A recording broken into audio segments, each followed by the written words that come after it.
Hey guys, welcome back. It has been like 2 minutes for me, and I'm just sitting in a different part of my room. But for you guys, it's been a week. And yeah, this week for Bible with Becks, we're going to be talking about Job.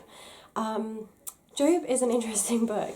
It really highlights just the trials and the things that Job has gone through, but it really demonstrates his faith in God. And I personally find Job such an encouragement to read because I've just been through a lot of trials in life, a lot of hard times, things that don't necessarily seem fair. And I think it just shows that, God does bless us. He gives Job way more than what he had originally because Job's faithfulness to the Lord. And it's a real challenge to us too that we need to hold on in faith.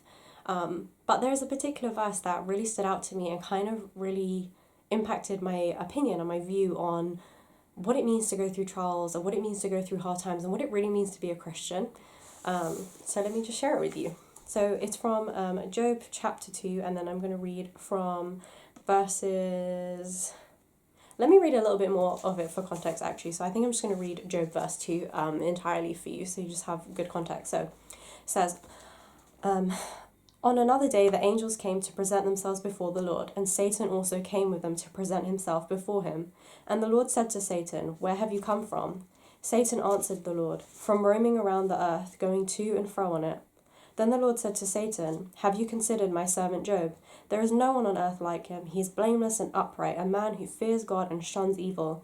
And he still maintains his integrity to me, though you incited me against him to ruin him without any reason." "Skin for skin," said Satan. "A man will give all he has for his own life. But now stretch out your hand and strike his flesh and bones, and he will surely curse you to his face." The Lord said to Satan, "Very well then, he is in your hands, but you must spare his life." So Satan went out from the presence of the Lord and afflicted Job with painful sores from the soles of his feet to the crown of his head.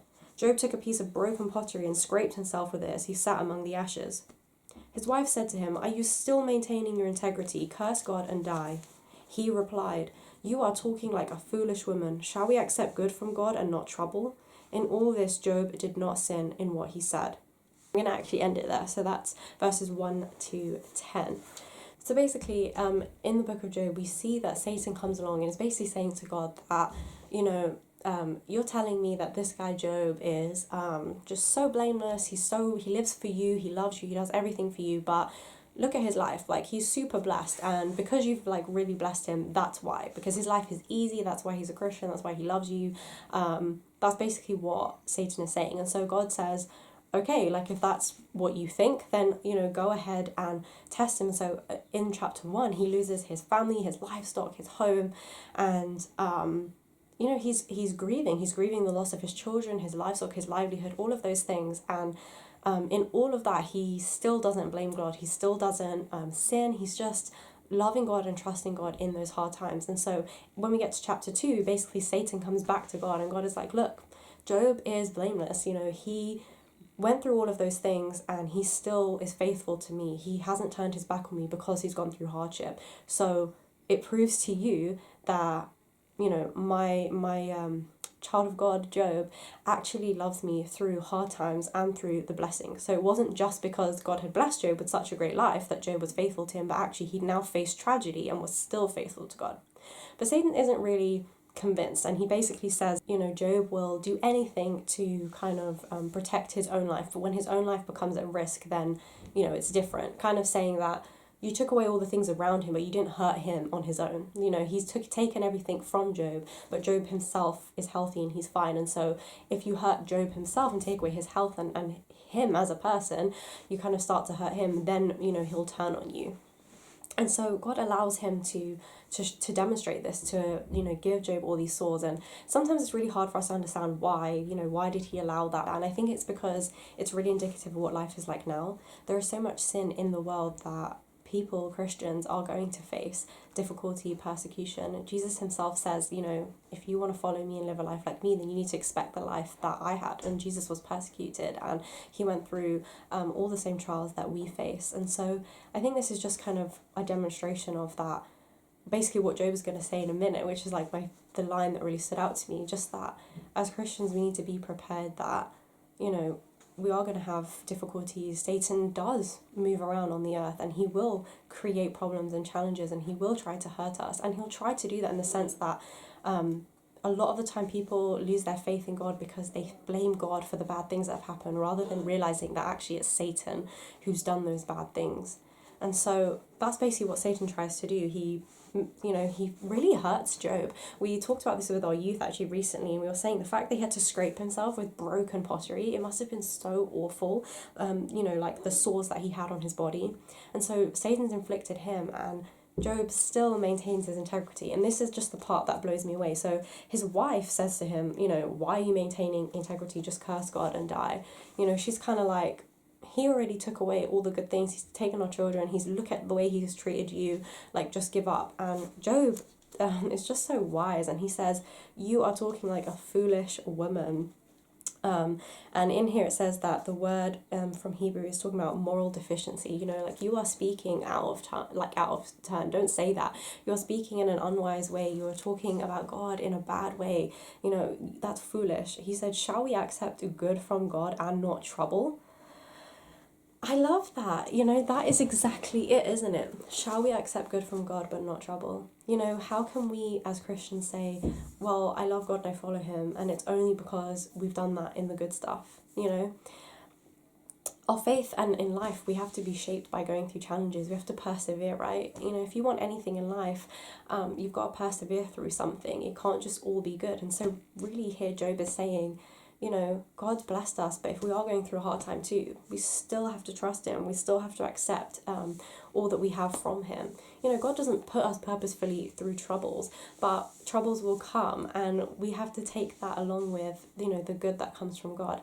That tests our faith. In reality, you can't have a strong, mature relationship with God if we've only ever received just good things from him, because it's easy to do anything when everything's good. For example, in my life, I did gymnastics when I was a child, and everything was great. Like, I passed all my stuff, it was all fun.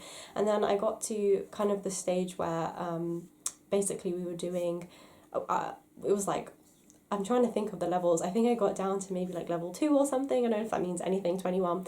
But it was just a lot harder. It was past all the easy stages. I was with all the older kids who trained for a long time, and we had like our first session, and I tried to do this like flip move that they asked me to do, and I kneed myself in my nose and had a nosebleed, and I literally quit. I gave up because up until that point, everything had only been good, and I didn't continue with it and persevere through the trials to get better. I just gave up when the hard stuff hit. And isn't that like what happens so much in life? And it's the same thing in our faith with Christ. We can't just have faith when everything is great and then just give up the minute something difficult comes along. And that's really what Job is saying. We've had really good blessings all of this time, and now we're facing a hard time. We don't turn our back on God for that. We keep going. And for Job, he keeps going, and then he's blessed far, far greater by God. And that's the same thing for us. And what we were saying last week, that I told you, my friend was telling me that the next season in life is going to have something so much greater. And this is the thing, we have to go through the trials to get to the things that are so much greater. I can tell you in my life, you guys, I've talked about, my anxiety and stuff. I have been through some of the worst years of my life. I spent years in primary school, never sleeping, crying, with hardly any friends, extremely depressed. I did not know what life could hold for me. Where would I go from that? As a teenager, I could not see a future for myself because I was so anxious. My entire life was wrapped up in fear and anxiety, and I just couldn't do anything. And now I'm preaching at the front of church, I'm filming videos, I just do things that are unimaginable for my old self. And that was because God took me through that hard trial, and I stuck close to him and I stayed with him, and then he took me to something far greater. And I can only trust and believe that he'll do that now. In this pandemic, he's already done so much in my life. If you haven't seen my 1 year review of being on YouTube, check that out, because when I filmed that video and watched it back, I almost wanted to cry. Like, I can't believe how much God has done in a year that was so difficult and was just so full of fear, and could have been such a negative thing. I had lost my job and all of that. It could have been so bad, but actually he turned into something so incredible. And I'm still facing trial after trial with my health. It's a really long journey, and it's been a really hard one. I just don't talk about it a ton, but I trust God. Like, I trust him that whatever's coming, whether my health gets better or gets worse, it will be for a good reason. And like he has shown me in life, it will be for a good reason. And so let's be encouraged by Job. Let's not be turned off by the book of Job, but let's be encouraged that, yeah, we are going to have to face trials. We see that in the New Testament too, it tells us. But let's not only take the good from God, let's hold out.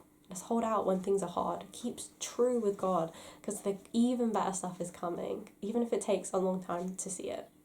I hope that you guys are encouraged today to keep going with faith and to keep persevering, and never forget that it's not God who wants to harm you. God intends it for your good. I think that's going to be the theme of this month, I guess, over my life, and I just hope that it speaks into some of your lives too and just helps you through this time. I will see you guys next week. I think we'll be getting really, really, really close to Easter, so I'm super excited for that. It's just going to be so fun. So yeah, I'll see you guys again soon. Have a blessed week. Okay, bye.